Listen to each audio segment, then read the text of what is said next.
In this one, I'm going to cover the top 5 hypertrophy mistakes that you or your friends or your enemies might be making. The first one is a little bit contentious, so don't come at me, or I guess come at me in the comments, we could fight it out, is always training to failure.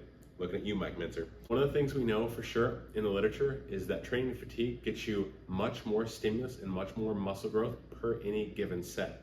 However, it comes with either additive or exponentially more fatigue, meaning over time you're going to have to do less sets and it's going to hamper your recovery in some fashion. That's not to say that you should never train to failure. More often than not, what I recommend is starting a mesocycle a little bit farther away from failure because you're very sensitive to growth, and adding volume and intensity over time until eventually your mesocycle progresses until you get to that failure point.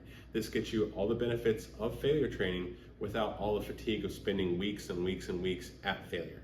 Point number 1 called out all the gym bros. Now for point number 2, we're gonna call out all the people that don't train hard enough. If you're not training close enough to failure on any given set, you're not recruiting enough motor units and muscle fibers, and therefore not actually growing muscle.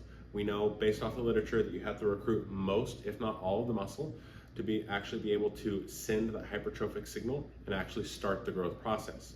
Practically what I recommend here is training around 4 repetitions from failure all the way up to failure. Anywhere in that window is going to be good. If you want to do something that's a little bit more easy to track, you can just train it 2 repetitions from failure and call it good. All right, the third hypertrophy mistake that I see a lot of people making is either bad technique or avoiding the stretch position.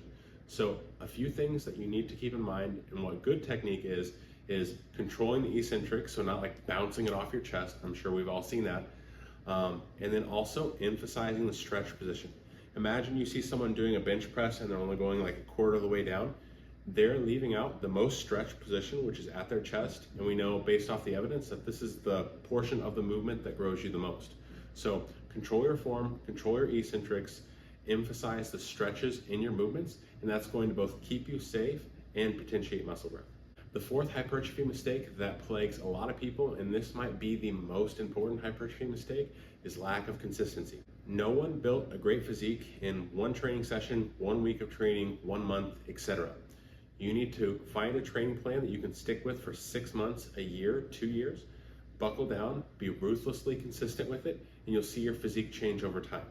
If you're constantly skipping gym sessions, missing for a month, cutting off your diet, etc., you're gonna be wasting a lot of effort only to spin your wheels. Hypertrophy mistake number 5, which we could spend probably 40 videos on, is gonna be inappropriate training volumes. So both too little training volume and too much training volume do very poorly for potentiating muscle growth. There's a few key things you can utilize to make sure that this isn't necessarily you. Train hard enough that you get some amount of pumps, disruption, and soreness. That ensures that stimulus is high enough, but not so much that you have soreness that lasts longer than 2 to 3 days. If you stay within that window, you're somewhere within a zone that has a great amount of stimulus and not too much fatigue. There's a lot that goes into optimizing that, but know if you're within that window, you're at least not completely wrong and you're definitely moving in the right direction. All right, so if you see anyone violating any of these hypertrophy mistakes, feel free, based off of my mandate from this video, to kick them in the shins and show them this video and hopefully correct them on their way.